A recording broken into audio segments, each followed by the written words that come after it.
Mister बगुलिया ভিডিওটি কেবল কেবল ଆଉ ଥରେ କେବଳ ମନୋରଞ୍ଜନ ଭିତ୍ତିକ ଦୟାକରି ଏହାକୁ ଦେହକୁ ନେବେ ନାହିଁ। ଦେହକୁ ନେଲେ ଜ୍ୱର ଆଉ ଝାଡ଼ା ବାନ୍ତିରେ ପୀଡ଼ିତ ହେବାର ସମ୍ଭାବନା ଅଧିକ, ତେଣୁ ଏହାକୁ କମେଡି ହିସାବରେ ନେବେ। ଇତି ମିଷ୍ଟର ବାଗୁଲିଆ। प्यार की राह में चलना सी, प्यार की राह में चलना सी। ଏତିକି ବେଳେ ବାଲାନ୍ସଟା ସରିବାର ଥିଲା। ଯଦି 2 ମିନିଟ୍ ଭିତରେ ନ କଲ୍ କଲି ସେ ତଣ୍ଟି ଉପରେ ଛିଡ଼ା ହେଇ ପଡ଼ିବ।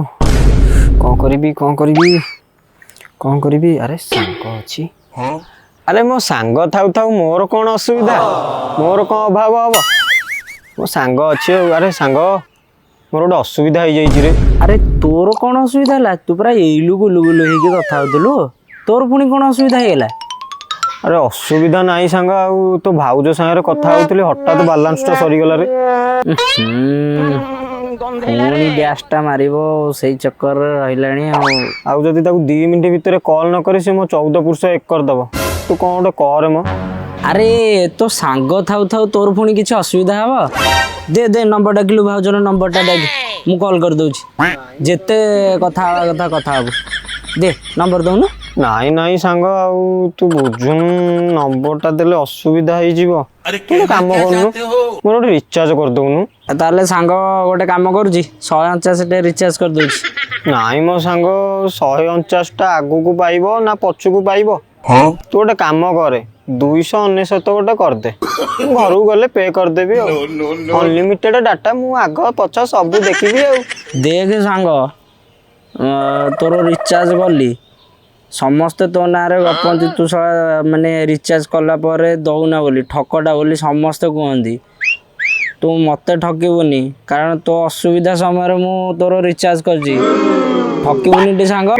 ନାଇଁ ସାଙ୍ଗ, ବିକଳିଆ ମୁହଁ ଦେଖି ତତେ ଲାଗୁଛି ଠକ ଭଳିଆ। ସେମାନେ ସବୁ ମିଛ କଥା ଥଟ୍ଟା ମଜାରେ କୁହନ୍ତି ନା, ଆଉ ତୁ ଭାବି ଦଉଛୁ ମୁଁ ଠକ ବୋଲି। ତୁ ରିଚାର୍ଜ କରିଛୁ, ମୁଁ ସନ୍ଧ୍ୟା ବେଳକୁ ଯାଇକି ତତେ ଘରେ ପଇସା ଦେଇଦେବି, ବିଶ୍ୱାସ ରଖ, ମୁଁ ଦେଇଦେବି। ଆର ରିଚାର୍ଜ କରିଛି ମାନେ ମତେ କାହିଁ ଲାଗୁନି ମତେ ପଇସାଟା ଫେରେଇଲା ଭଳିଆ। କାହାର ଫେରେଇନି ମାନେ ମୋର କ'ଣ ଫେରେଇବ? ମତେ କାହିଁ ଆଶା ଲାଗୁନି, ମତେ ଗନ୍ଧ ହଉଛି ଆଉ। ଦବନି, ଦେଖାଯାଉ, ଭଗବାନ ଭରସା। ଚାଲେ, ତତେ ଛାଡି ଦେଇକି ଆସିବି ଘରେ। ଆରେ ଇ କ'ଣ ଆସିକି ସନ୍ଧ୍ୟା ହେଇକି ରାତି ହେଇଗଲାଣି, 299 ଟଙ୍କାଟା ପଠେଇଲାନି। ଇଏ ଆଉ କ'ଣ ଦବନି ନା କ'ଣ? ଠକିଦେଲା କି ରେ? ମତେ କ'ଣ ଲାଗୁଛି ଆଉ ଦବନି। ସେଟା ଯେତେ ଭାବୁଥିଲି ସାଙ୍ଗ ମାନେ ମନା କରୁଥିଲେ ଏଟା ଠକଟା, ସେ ଯାହାଠୁ ନେଇଛି ଆଜି ପର୍ଯ୍ୟନ୍ତ କିଛି ଦେଇନି। ସେଟା ବିଶ୍ୱାସରେ ଗୋଟେ ରିଚାର୍ଜ କରିଦେଲି, ଏପର୍ଯ୍ୟନ୍ତ ଛାଡ଼ିଲାନି। ଦେଖିଆ କଲ୍ଟା ମାରିଦବା ଆଉ, ଗୋଟେ ଶେଷ ଭରସା ଆଉ।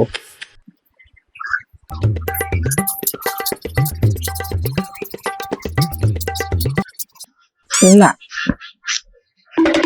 ଆଉ ଦବନି ଲାଗୁଛି, ଆଉ ତ ଦବନି ଆଉ। ଉଠଉନି ଫୋନ ମାନେ ଇଏ।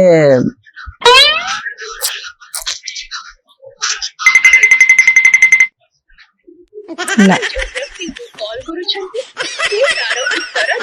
ଉତ୍ତର ଦଉନାହାନ୍ତି ମାନେ ଆଉ ଇଏ ଦେବେନି, ଜଣା ପଡୁଛି ଆଉ ଦେବେନି।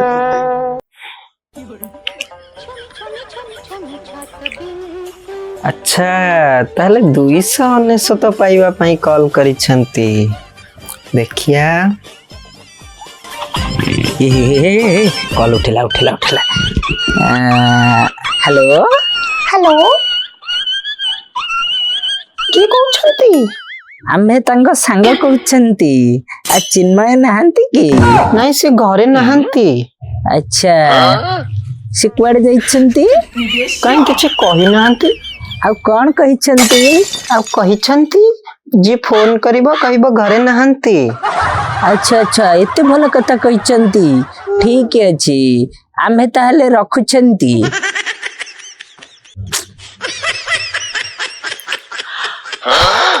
ଏଇନା 299 ପଳେଇଥାନ୍ତା ହାତରୁ। ନାଇଁ ଆଉ ଉଠେନି। ହେଲା 299 ପାଇବା ପାଇଁ କଲ କରିଥିଲା, ମୁଁ ତ ଦେବିନି। କେଡେ ଗୁରୁ ପଟି ମରାଠି ରେ ତୁ।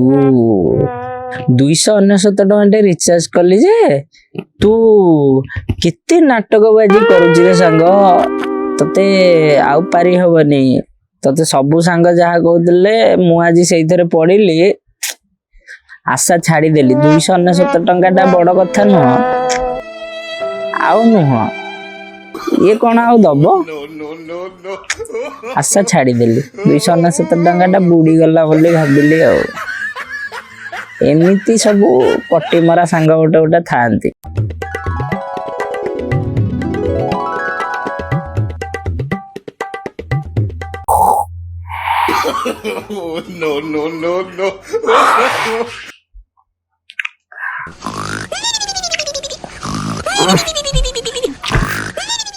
ସକାଳ ହେଇଗଲାଣି।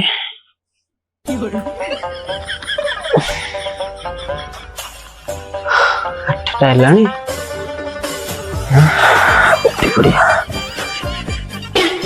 ସକାଳ ଆସି 8ଟା ହେଲାଣି। କାଲି ରାତି 8ଟାରୁ ଆଜି ଦିନ 8ଟା, 12 ଘଣ୍ଟା। ବୋପା ମା, 12 ଘଣ୍ଟା ଭିତରେ ମୁଁ 12 ଟଙ୍କା ବି ପଟି ମାରିନି। ମାରିବାକୁ ପଡିବ ନା, ମାରିବାକୁ ପଡିବ। ଯେମିତି ହେଲେ ଜଣକୁ ପଟି ମାରିବାକୁ ପଡିବ। କାହାକୁ ମାଗିଆ, କାହାକୁ? ହଁ, ଗୋଟେ ଚାକିରିଆ ସାଙ୍ଗ ମୋର ଅଛି, ତାକୁ ମାଗିବାକୁ ପଡିବ। ହଉ ଫୋନ ଲଗେଇବା।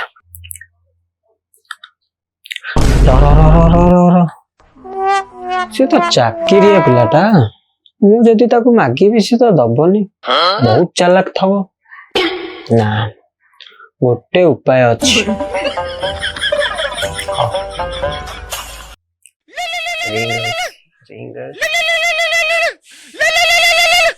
ହ୍ୟାଲୋ ହଁ ହ୍ୟାଲୋ। ସାଙ୍ଗ ଚିନୁ କହୁଥିଲି। ଚିନୁ କହିଲୁ? ହଁ ସାଙ୍ଗ ଜାଣିପାରିଲି, କହ। ହଁ ଆରେ କଣ କହିବି ଆଉ। କଣ ହେଇଛି ବା? କାଲି ରାତିଠୁ ମୋ ମା ଦେହଟା ଖରାପ ରେ। କଣ ହେଇଛି କହ କହ କହ, ମୁଁ ସାହାଯ୍ୟ କରିପାରିବି କହ। ହଁ, ଏ ପଇସା ପତ୍ର ଟିକେ ଅର୍ଜେଣ୍ଟ ଦରକାର ଥିଲା। ଛାଡ ତ ତ ନଥବ।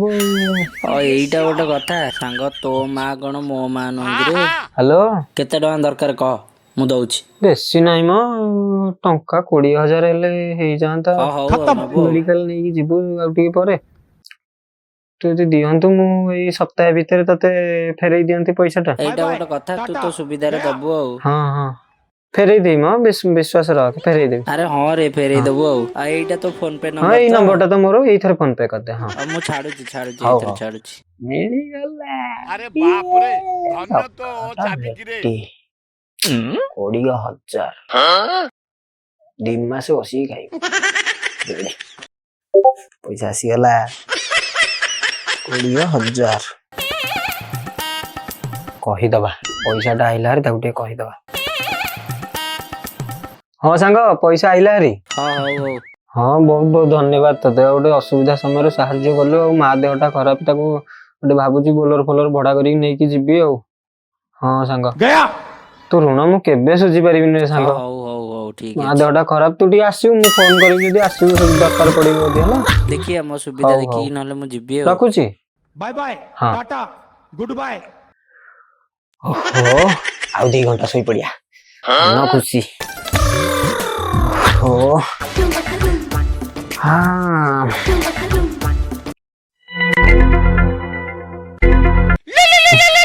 ଫୋନଟା ଗଲା ମ। ଉଠେଇବି ନା ଉଠେଇବିନି? ଉଠେଇଦବା। 7 ଦିନ କହିକି ମାସେ ହେଇଗଲାଣି, ହଇରାଣ ହବ ନହେଲେ। ହଁ ହଁ ଦୋସ୍ତ। ତୁ କେଡେ କଣ ଏମିତି ଶୋଧୁଛୁ ବ? ଆରେ ତତେ ଶୋଧିବିନି ଆଉ କଣ ପୂଜା କରିବି? ହଁ, ତୁ କାହା କଥା ଭାବିଲୁ କି? ମୁଁ ବା ମୋ ଜେଜେମା କଥା କହୁଥିଲି। ମୋ ବୋଉ ତ ପୁରା ଚାଙ୍ଗା ଅଛି। ଓହୋ, ତୁ ଭାବି ଦେଇଛୁ ମୋ ବୋଉ କଥା ବୋଧେ। ଆଉ ତୁ ଆଇଥିଲୁ ଏଇ ଘର ଆଡେ 4 ଥର ଆସିକି ଗଲୁଣି। ଆଉ ସତରେ? ଆଉ କଣ ତତେ ଥଟ୍ଟା ହଁ ଲାଗୁଛି? ସାଙ୍ଗ ମୁଁ ଟିକେ କାମରେ ପଳେଇଥିଲି ତ ଆଉ ଟିକେ ଦେଖା ସାକ୍ଷାତ ରହିଲାନି। ହଁ କଣ କହୁଛୁ କହୁନୁ? ହଁ ତୁ ଭାଇ ପଇସା ଆଜି ସନ୍ଧ୍ୟା ସୁଦ୍ଧା ଦବୁ ନା ନାଇଁ କହ, ନହେଲେ କେବେ ଦବୁ କହ। ତତେ ବା କହିଥିଲି ତୋ ଋଣ ମୁଁ କେବେ ସୁଝି ପାରିବିନି ବୋଲି। ତୁ କୋଉ ମୁହଁରେ ମାଗୁଛୁ କହିଲୁ? ହଁ ହଉ ହଉ ବୋପା ମାଲୋ। ଆଜି ପର୍ଯ୍ୟନ୍ତ ମୁଁ ଯାହାଠୁ ନେଇଛି କଣ ତାକୁ ଦେଇଛି ନା ଦେବି? ଆଉ ଦେବିନି।